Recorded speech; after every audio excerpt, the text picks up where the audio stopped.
Небәрі 3000 теңгеге 8 адамға жететін, дәл осындай ресторандағыдай өте дәмді шығатын пастаны бірге дайындайтын боламыз.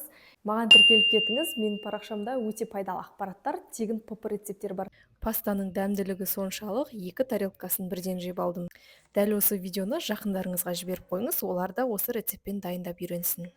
Және мені жоғалтып алмас үшін видеоны сақтап алыңыз. Ең алдымен барлық ингредиенттерді видеодағыдай етіп турап аламыз. Ең бірінші тауықтың төс еті, одан кейін саңырауқұлақ және пиязды төрт бұрышты етіп турап аламыз. Пастаны мен жылқының қазылық майына пісірдім. Негізі сары майға немесе оливковый маслоға пісірсеңіздер болады. Ең алдымен пиязымызды қуырып аламыз. Одан кейін тауықтың төс етін салып, жақсылап қуырып болғаннан соң саңырауқұлағымызды салып, кішкене бұқтырып аламыз.